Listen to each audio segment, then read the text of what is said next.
Guys, welcome to Fringe FM, the show where we get the world's most interesting folks innovating on the future. Today, we've definitely got one of them, Anu Acharya, founder and CEO of Mapmygenome on the project. Mapmygenome on the podcast. Thanks for coming today, Anu. Thank you, Mike. Hey, Anu, I wanted to get you on the program because you have a really interesting perspective. A lot of our listeners are more US and Western centric, and you're coming at this from the exact opposite end of the world and kicking butt. So I want to hear a little bit more about what the biotech scene looks like in India right now, in Asia right now, and how that compares with the US. Sure. So as a background, though, I have done a lot of work in the US and Europe before I started Mapmygenome, which is more India-focused. So for about 13 years, worked primarily in the US, in Europe, and in India. And finally decided that it was time that we built enough database for the Indian population, because the Indian population is about 1/6 of the world's population. So I think that was my worry, that we are heading towards personalized medicine, we are going towards precision medicine, but we don't have enough data points for the Indian population. And that was the reason for me to actually get Mapmygenome started, even though I'd been in genomics and had been doing a lot of work worldwide prior to this. So that was what it got started. The Indian scene currently is, has been the biotech scene has been picking up. I think India was primarily much more focused on pharmaceuticals and manufacturing. But over the last 10, 15 years, I think the Indian biotech industry has done not just services, which was what it started with, but it is also now, we see quite a few companies that are doing genomics, are also doing work on vaccines, are doing a lot of work on discovery as well. So I think there is a little bit of a lot of that coming up, whether it is in antimicrobial resistance, whether it is in discovery of other such other drugs as well. So I think India is finally, I think we are now seeing quite a few very interesting companies that are competing worldwide. And is a big part of that because you needed to have the genome sequenced, i.e. if you don't have the data on this specific population, then you don't know what the causations and correlations are going to be. They're going to be different between Westerners, between people from India, people from China, et cetera.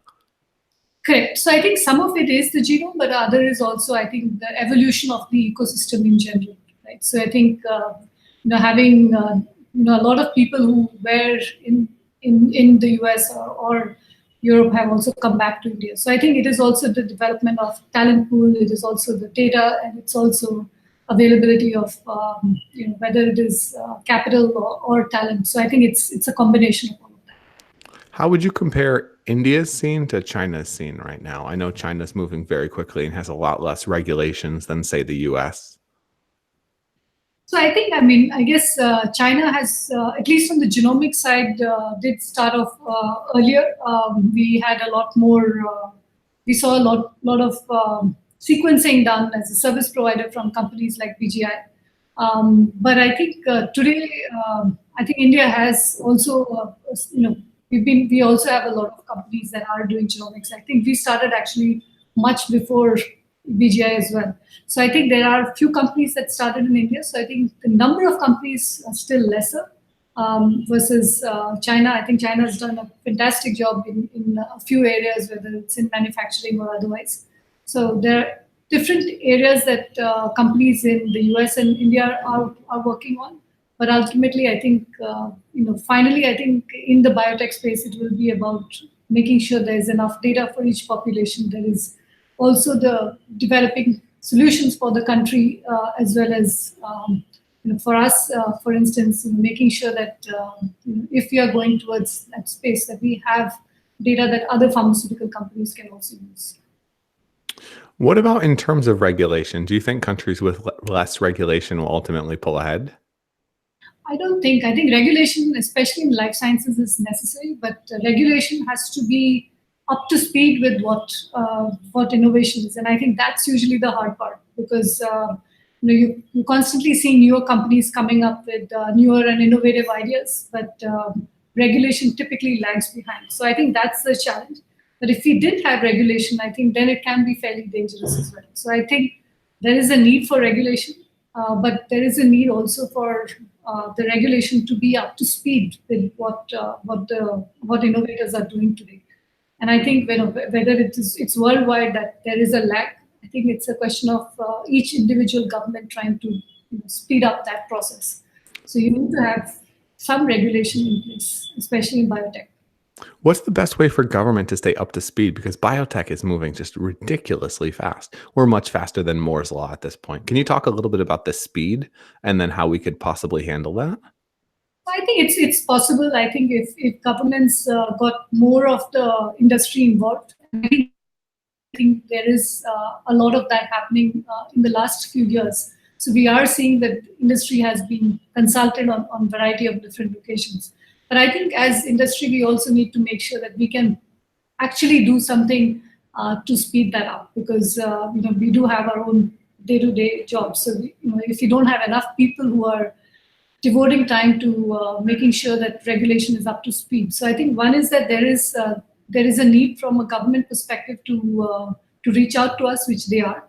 But the second part is also that we need to make sure that we also have the time to be able to do that. So second is, I think whether you want to get people who have maybe are retired or at least have been in that space, but sort of have kept up abreast with the latest innovations. I think we are probably the right people to be also there within the regulatory framework. So I think that's where we need to make some exceptions, saying how do we make sure that it's not just the government people who are there, but we also can bring in a lot more of people who are innovators, both young and old, so that you bring in that perspective and you can get this, get the regulatory policies up to speed. And I think, I've seen that happen in the last, I would say the last 10 years, we are seeing a lot more of that happening. What areas are you most excited about in biotech right now? So I think most exciting, obviously, is genomics, because I think that's where a lot more is happening in terms of discovery and finding out um, you know new things about the genome. So I would say that is the starting base for a lot of other things as well.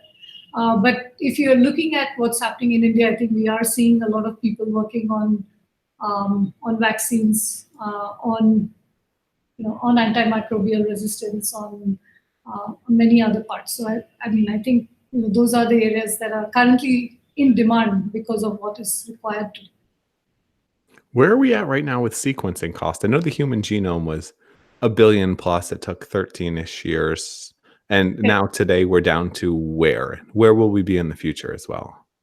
I think we're already below $1,000 for the full genome sequencing, and I think most genotyping platforms, for instance, what we are offering also are in the $100 to $200 range.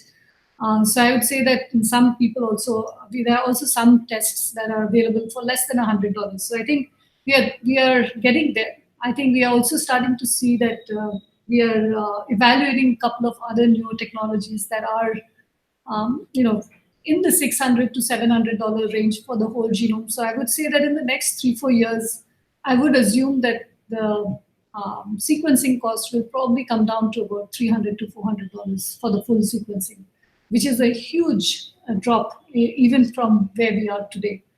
So I think it's going down so fast that sometimes it's hard to say, where we are exactly. But I'm hoping not sooner rather than later that the cost will come down significantly, so that any consumer would be able to actually buy one, for themselves, rather than wait, for a specific reason or a cause. Any predictions on when this hits pennies on the dollar type deal? So it's like opening up a Gmail account. It's virtually free. Yes, absolutely. I think it's. I would say that it's like the transistor, right? I mean, it suddenly changed the way we did.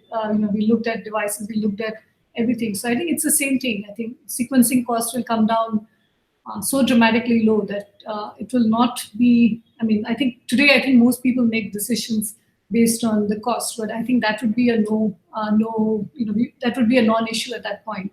We would probably be making decisions on, on things like, what kind of information do we need, what kind of interpretation, what kind of counseling, and what kind of analysis. So I think, and of course, privacy and other concerns that individuals will have. So I think the best part is that cost will go out of the way, and that makes it a lot more exciting for companies like ours. How do you think about the counseling, the ethics, the potential disruption if someone finds out they have an incurable disease, they find out they have something with close to 100% penetration rate? I think that's why it's very important to have genetic counseling, because you want to understand that there is a difference between a risk and actually being diagnosed with something. But the second is, at least most of the things that we are doing today on the preventive side are things that you actually can do something about. And the genetic counselor's role is extremely important because they are actually telling you, if there is something that can be done from a, whether it's a lifestyle or a preventive perspective, or if it can be done using, some treatment options. So there are multiple ways that a genetic counselor can actually nudge a person to the right direction.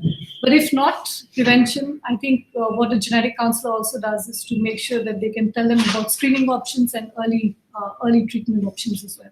So I think, in any, the reality is that if you do have something, it's probably better to be prepared um, than to wait for it to actually strike, after which you can't do anything. So What are some examples of potential problems and then lifestyle changes that can affect or possibly negate the disease from ever coming?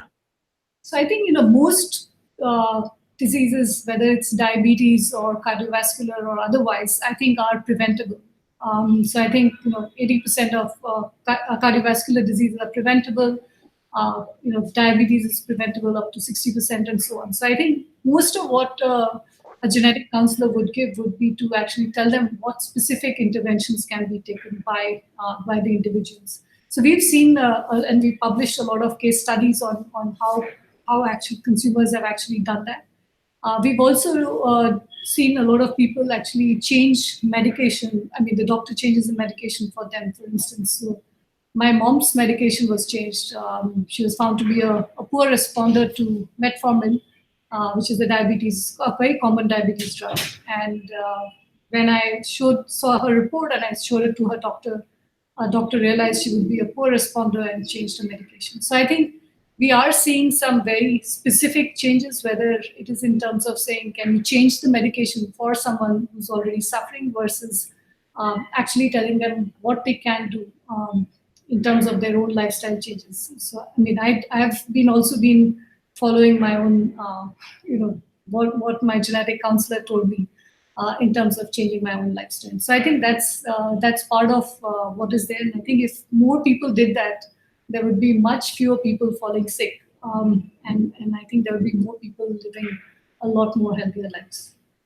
Definitely. I think a big part of the problem, at least in the US, is the health insurance model is just completely backwards and focused on the short term. How can we change that? Because if you catch someone at stage 4 cancer, they're going to die. It's going to cost $1 million. If you catch someone at the very early stages, it might be 50 grand and you can save their life. So I think, one thing I've found is that, for instance, I think a lot of health insurers are not actually, usually I think in the US, they're not allowed to have access to, for instance, the genetic data. And I think that would be true in most countries. Now, there is a problem, I think, that comes up with that. I think there are ways that we could get people to be incentivized so that it's a win-win for both the insurer as well as the consumer. Because in the end, I think if the consumer actually can make those positive changes, I think the insurer ends up paying lesser. The consumer ends up paying lesser as well. So I think there's that benefit. But the insurance companies would have to think the model from a prevention perspective rather than from a treatment perspective, which is what they currently do. So I think that's the big change that I hope that insurance companies will start thinking about it from that angle, because $100 today versus probably, I don't know, 200,000 or whatever it is later on if somebody is diagnosed with a terminal disease. So I think that's the sort of I hope there's a mindset change. But I think there is also the data asymmetry that is there. So a consumer today can access a test like ours, but if an insurance company doesn't have access to that, then it's sort of asymmetric information. Consumer has a lot more of power on that data compared to the insurance companies. But if the insurance companies, on the other hand, had access to, being able to sponsor a consumer, or let's say they also had access in terms of what sort of people, what are the kind of diseases people are prone to, where can they, are they likely to be at risk for something? Can we do something specifically targeted towards those areas? I think it will be much better for all of us, so that they would spend more money in prevention rather than in treatment. Where's the cutoff line? What about designer babies? That's, I think, not something that I would do, but I think we're already starting to see some of the PGS and other techniques where people are already choosing the right kind of embryo. So I think it will, some amount of that will happen, regardless of whether you or I want it. But in the end, I think, when it comes to deadly diseases, for instance, there are mutations, or if there are some things, I think most of us would not want that in our families. So I think wouldn't want to judge anyone or anybody based on the fact that I haven't had to deal with something like that in the past.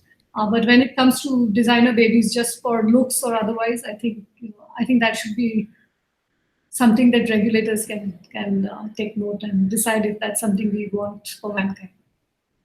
But even if regulators do, isn't it something that becomes inevitable? Because if the kid next door might be getting intelligent points boost, is it almost unethical not to do the same for your kid? Otherwise, they're falling behind everyone else. It's the same as you see kids today, and 25% of them are on Adderall, taking that for performance boosts in school, which is just a terrible thing because the brains aren't formed. But will we see similar dynamics with genetic editing? I think it's possible, right? I mean, if the technology is out there, and if anyone, if let's say some country allows it, I'm not naming any country. So China. Yeah, so I'm saying if there was a country that allowed it, then I think people who had money and access to it will probably do that, right? I mean, some of them would do that. So I think then it becomes unfair for people in other countries not to have access to that. But at the same time, I think if nobody had access to it, if the whole world decided that this was something that none of us would do, then I think it's, we would let the roll of dice in terms of what our genetics will bring, will bring to the future babies. But otherwise, I think it would be, I would say that, at least people who are global would probably, if they wanted to, would probably find a reason to go and travel to that country to get that done. So it'll be hard to do it, but the question really is, in the end, are regulators going to allow that, in any specific country? And the second is, if they are, what are the levels at which we would cut it off? Are there? Luckily, I don't think there are specific genes for intelligence. So I think there's some things that you can do, some things that you can't do. So in the end, I think. From my perspective, I would say that if there were some deadly genes that were there, specific mutation causing a disease that was not changeable, I would think that would be okay, because I think it saves the family a lot of suffering. But otherwise, I think in the end, it would be what regulators decide and what individuals choose. But I've seen a lot of science fiction movies, so I do know that there is a possibility that will happen, and we are kind of doing that already, right? If you know your genetics and you know how to, you're leading a healthier life, you're sort of in a privileged, set of people already. In the end, I think it'll be dependent on whether it's something that will be accessible to all, and how quickly will they have access to that. And if it's not fast enough and readily accessible enough, is this going to become a Superman scenario where we have superhuman elites and we have a lower class that's less intelligent, less smart, less tall, less sexy, etc.?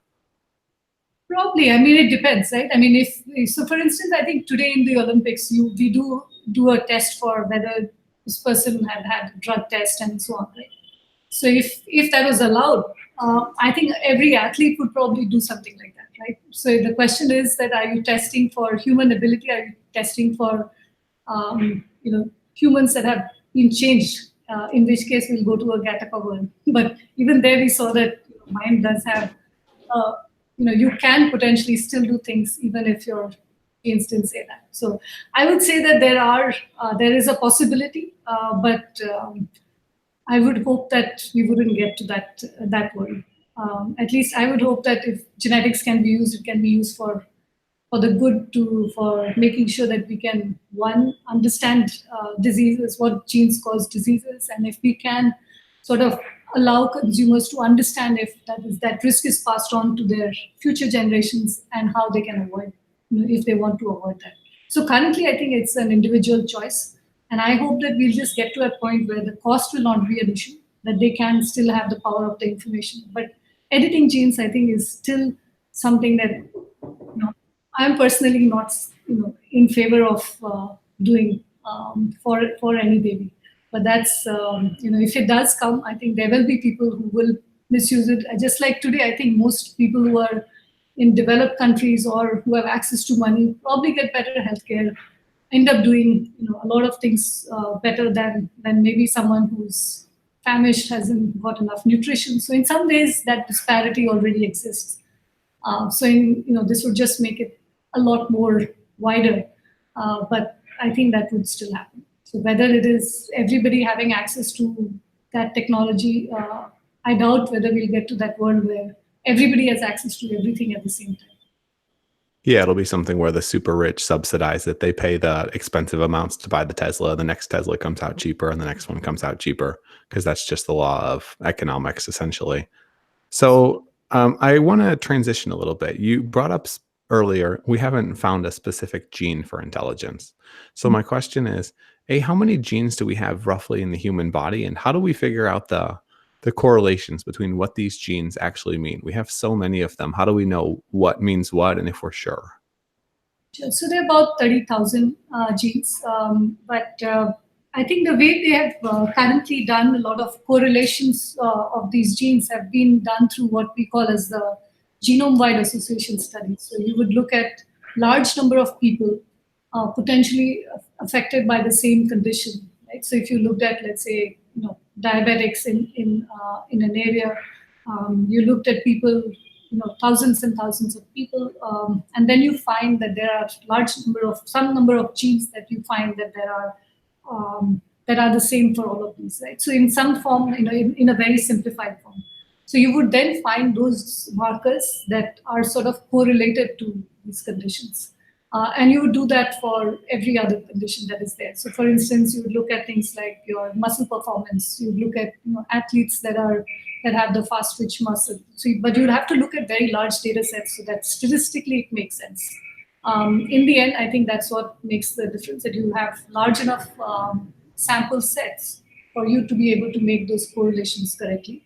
And you also have to make sure that these correlations are done in specific populations, so that you have, so that you don't, so that your, the actual assumption is that, while most people are likely to be of the same, the same marker might correlate to the fast twitch or slow twitch, it's possible, for instance, that different populations might react differently. So I think usually we would take those sort of factors in that Genome-Wide association study as well. So I think that's how we've been able to get to a large number of factors that have some correlation to either some sort of a trait or a disease, and we would take all of that together to then create what we call as a report for a consumer that will allow us to understand disease. But we don't do it all by ourselves. I think in the end, like most of science, I think these studies have been done by scientists all across the world. And we have to look at a lot of the papers that have been published and make sure that we have access to that, but we also then validate it on our own data set as well. And we have to make sure we know who's sponsoring these studies as well. For a long time, we thought that sugar was okay and fat was bad, until we found out the sugar companies were the ones who paid for the research, and now we're paying the health bill, so to speak. How do we deal with the ethics of science, where a lot of times funding is short? Scientists need funding, and they find it where they get it. Yeah, so I think that's why, for instance, I think what we are looking for is only a correlation, but we would also then do a validation. And, we have to then look at companies like ourselves who don't have a vested interest in a product, for instance, right? We don't have any interest in a pharmaceutical or for instance, any other product that is there. So I think that needs to be there so that you're not making an assessment. The second thing is also that you don't use a study that was done by one. You need to make sure that when you are using a marker, that has to be done in multiple studies. So if we are saying that this marker correlates to a disease, we should not have just looked at one study that potentially was only, let's say, sponsored by one pharmaceutical company, but you look at multiple of those studies. And there, I think, there lies the power of this statistical analysis to be able to get that. But it's always helpful to be able to then correlate it back to your own data set, so that you can actually see that based on what consumers are actually writing. So when consumers actually come to us, we do have a genotype information for them, but we also take a lot of health history and we do genetic counseling. So we have the information on their family history and otherwise. We make sure that there is some correlation between what we see in the universal data sets and what we get ourselves. And then a big portion of the future of genomics and genetic engineering is going to be working with primary care physicians so that they can understand and explain this type of information to their patients, because it's too expensive for genome researchers to be doing that. How do we do that best? So I think that's where I think educating the primary care physicians is most important. Making sure that they are equipped with the latest knowledge on genomics, because in the end, I think most of what we are doing in personal genomics is actually reviving the family doctor back. Because in the end, if you knew the family history of anybody, you probably understood the genetics also in a very in a traditional way. So I think that the way we can do this is making sure that that is a necessary part of their education. I think today that's one of the big challenges that we have in India, to be able to include things like genomics in the medical curriculum. But they always have the continuing medical education part where they need to be constantly updating their skills. And I think that's something that can be done. Or it could be done by somebody else who could authorize them or certify them as being genome ready in some form. Which would probably be a company versus a government, because governments are so far behind. That could be an interesting opportunity. Absolutely. Do you think going forward, we have a bunch of massive pharma companies and they dominate the market for pills, so to speak. We fix everything with a pill. Do you think going forward that genetics companies, genome companies like yours, will potentially replace these pharma companies, or are they ultimately just going to end up getting acquired or assimilated into the existing pharma ecosystem? I don't know. I mean, it's possible that we might find some completely different kind of companies coming up in the healthcare space, right? I mean, it could be a company today that is in a completely different area. I think a lot of IT companies are showing a lot of interest in healthcare, for instance. So I'm saying that there's a possibility that things might change in the next 5 to 10 years. But the other thing also is that we are seeing that if today more people think that a pill is a solution for everything, I think we'll start seeing a less of that.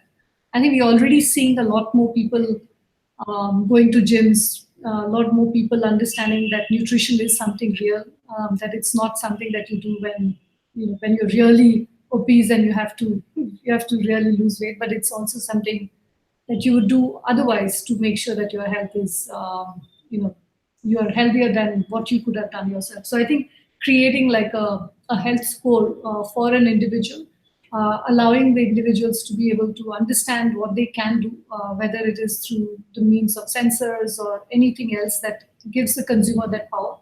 I think we will start to see a different kind of a healthcare company coming up in the future. The pharma companies will obviously have their role on the drug side, but I think also a lot of pharma companies will evolve and transform their own way of looking at consumers and patients. So I think that maybe some of these pharma companies might merge among themselves. They might acquire other innovative companies, but there might also be some completely new companies that will come up and create a new era of how healthcare is actually practiced. probably in the US and Europe first, and then maybe, who knows, maybe some countries might leapfrog that whole, I'm hoping that India can leapfrog some of the challenges that other countries have had, and that we can move up faster towards a new paradigm of healthcare. But I don't think it's only going to be the pharma companies. I think there's going to be some companies that we've not heard of even yet, even today. So hopefully, the pharma companies have been oftentimes dirty in the past, and I think it'll happen in Europe before the U.S. The U.S.'s structure right now is so bad for healthcare. What technologies, what other trends outside of what you're working on day to day are you most excited about? I think I'm most excited about anything that empowers a consumer, whether it is, I think the wearables of today, for instance, I think those are going to be transformed and not in the way that we currently look at it. So I think that's an area that I find very interesting, that there is likely to be, something that won't be as painful to use as the current wearables are in terms of, charging them all the time or ensuring that the data is all put in together. So that's one thing I'm excited about. The other things I'm excited about is the use of AI in whether it's in the conversational chatbot-like thing, making sure that there is someone for a patient or a consumer anytime they need some advice or help. I think today you still have to wait till you go to a doctor to get real advice. Today's chatbots, I think, are in version 1. But I think if we start seeing a lot more data integrated, we'll start seeing much better quality of advice that they can give to a patient or a consumer. So I'm hoping that there'll be better sensors in the wearables. Maybe they'll be implanted, I don't know. But in the end, I think if we can put this data together, let us use machine learning to be able to guide the consumer. I think those are areas that I'm very excited about. And how do you think that information will play into the genomes that people are currently pulling? I know, for instance, I'm looking at getting a nutrition, basically full genome tested, because there's different things that different people should be eating based off of their heritage, their genes, etc. Some people process saturated fat better, worse.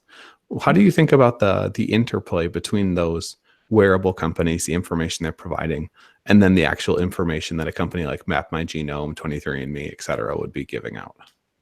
So we do a lot of nutrition guidance for consumers. So when someone comes to us for genomic information, we not only give them, we are giving them nutrition guidance. In fact, we have some nutritionists on board, and as well as in Hyderabad where we are, we actually have food delivered to consumers if they want it in partnership with another company.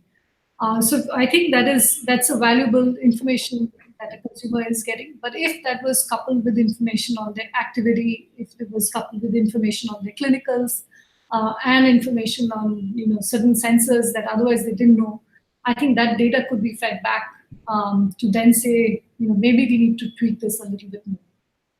But I think so far, not many people have even gone to that point where they are looking at their genomes for changing their nutrition.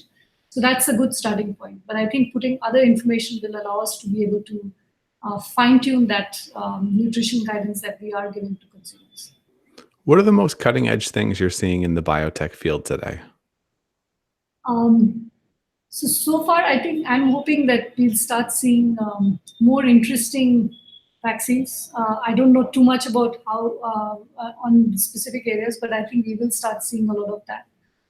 We are also, I think one of the other things I saw was a drug delivery mechanism of how they're actually implanting it within the body for slow release, making sure that the medication is getting to the consumer or the patient at the right time and not dependent on when the patient actually takes it. So I think those kind of things are exciting because it's a combination of actual pharmaceutical understanding of how the drug is made, also in terms of using technology, in terms of how it's actually delivered. So I think those would be the areas at the interface of where biotech, pharma, and technology interface is where I think it's most helpful and most exciting. Realistically, do you think that information in those therapies will be open source? For instance, today we have your brand name medications, we have our generics. The generics are always cheaper, but you have to wait until the patent, et cetera, expires. Do you see us going towards a future where these type of genome edits, these type of genome enhancements are going to be open source? And why or why not? I think they will be, because I don't think that, I think, for instance, for some time it won't be, but like everything else, I think that information does transcend the whole regulatory framework. So, for instance, I think, when the pharmaceutical world came up, they were branded, pharma companies, but you also start to see so many more generic companies. In India is full of a lot of companies that manufacture generic components, for instance. Similarly, I think when you look at the genomic information today, many companies are making that information available. The second is whether the government will make it available, and whether you'll have regulations that will allow you to comply based on what a norm is. So I think that I would say that ultimately it will become open source, but there will be a period of time where companies like ours or otherwise would use that data for making sure that they can make slightly better, specific, targeted therapies for pharmaceutical companies. What issues, global or otherwise, are you most worried about, most scared of? Sorry, I didn't get that question. You said what issues are you most worried about or scared of today? Technologies, trends, etc. Yeah, so I think one thing that always worries me is if some countries will regulate differently than the others, because that can potentially create a huge differential in terms of what can be done. The second is actual trade barriers between countries. If there are if you can't today in 2018 think about the world as a global as a global place, then it's a challenge, right? So I think those are infrastructure problems and regulatory problems. But otherwise, I would say that in the end, I think most countries have fairly wide differences between the rich and the poor. And if we don't have technologies that can make the gap smaller, then we'll only be making that bigger, right? So I think is it something that are most healthcare entrepreneurs thinking about making that divide lesser, making it much more easier for everyone to access it, or whether it will be something that only a few privileged few will have access to it. So today, I think if I take an average villager in India versus, let's say, somebody in New York who has access to medical care, I think you'll see that where some very basic things could have saved the villager's life, but they don't. So I think that if we can bridge that divide, it would be great. But I think in some cases, it is getting bigger. So that is my worry. But the others are more, in the end, for governments to decide, not for me to say.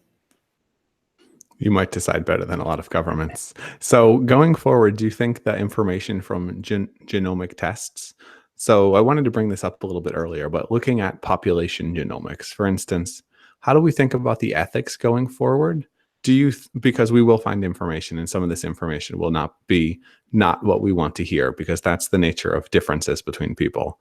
How do we deal with those differences? For instance, we found out relatively recently that if you're of European descent, you have more Neanderthal in your DNA, which doesn't really matter. But if it had gone the other way and we'd found out that in the US, African Americans had more Neanderthal DNA than European Americans, then you would see major outlash both in media and in the white supremacist crazy groups, etc. How do we think about these changes when we realize that people aren't all the same and there are differences? So I think, somebody recently asked me something like this, and I said, one of the best things about the genome is that understanding the genome is that the source was all the same. We all started at the same place, right? And I think, whether we went one way or the other, I think it's our differences that have kept us unique. But, I think we shouldn't be worried about, where these differences are, because a lot of these differences are actually man-made, because we all, it depended on where we migrated to. where our ancestors migrated to. But it's not that we were different when we all started from. But ultimately, I think a lot of the boundaries that are there today, whether it's geographical or otherwise, are pretty much man-made, whether it's religious boundaries or castes or geographical boundaries are sort of the way man traversed across the globe over many years. And I think we will probably see a lot more of that in the future as well. So I would not be too worried about, saying, I know that there will be, from a media perspective, it's an interesting thing to discuss. But in the end, I think human beings understand that each human being is slightly different, but they're also the same. So we will still always be 99.9% the same, but it will be that 0.1% that makes us not just different, but unique and more interesting as human beings. So I would say that it is, I think there was that one ad that made the rounds, which was quite interesting, which people realized that whatever they had been thinking about for many years in terms of religion or in terms of the countries, they found out that genetically they were not from those countries, right? And I think that what sort of those ads are, I think, in the right spirit, right? Trying to say that human beings ultimately, we might have traversed in different directions. We will always be different from each other a little bit, but we will still be human beings. So, and I think that we need to appreciate the fact that we come from the same place, but we can't be clones of each other. I think that's super helpful. I've seen some stuff recently. You get like the white supremacist who finds out he has a black daughter, or 5 generations ago, he was born from yada, yada, yada. I think it's information that can try to break down some of the barriers between us, because people like to erect artificial barriers because we lived in tribes. We had our whatever number, the 155 people you can know, and everyone else has to be an outsider. When we start to see the similarities between us and that we all have the same story, hopefully we can get rid of the bullshit story that we're living in.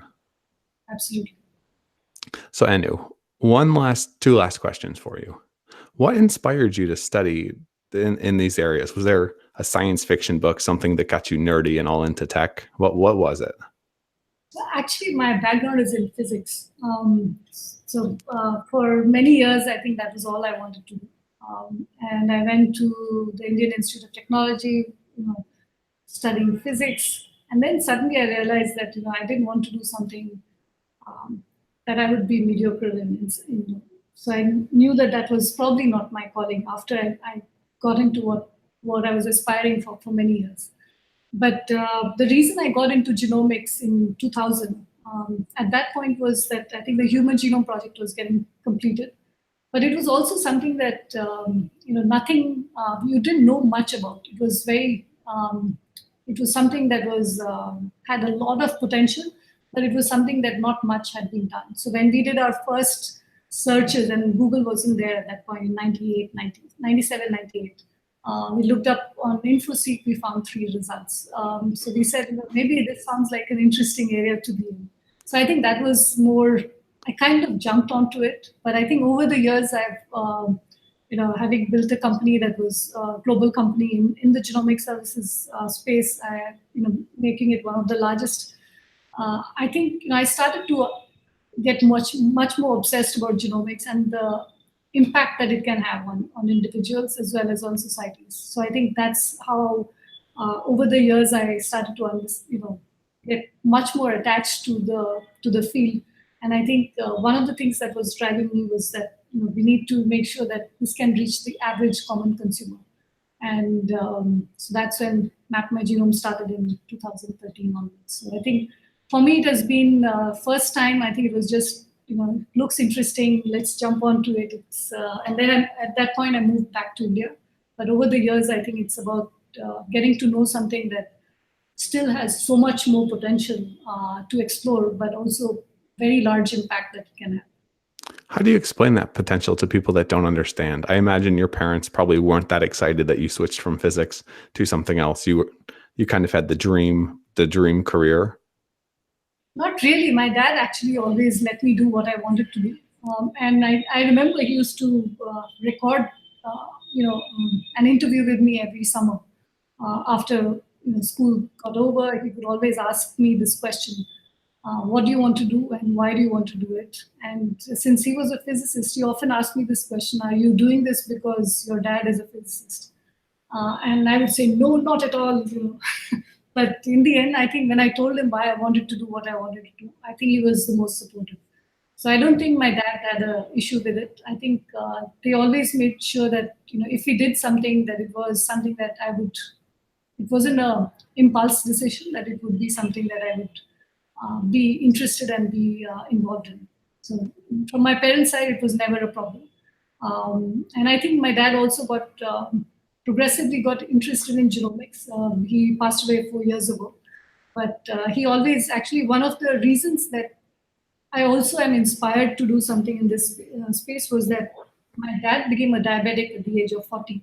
And he changed his lifestyle after he was diagnosed. And one of the things he always told me was, he said, don't wait till you let the disease get you, because it's much harder to change your lifestyle at that point of time. I think he made sure that, we understood, we started to enjoy the kind of food he was eating at home, and slowly understood the importance of nutrition. So I would say that, he was very much involved with what I did. He always encouraged me. So I don't think he really, got angry or upset when I told him I'm moving to a new, to a new area, or moving into genomics. That interview idea is brilliant. Do you do that with your kids? Do you have kids? I do. I have two daughters. I have one who's in the second year at the University of Chicago, and I have this one who's in 7th grade.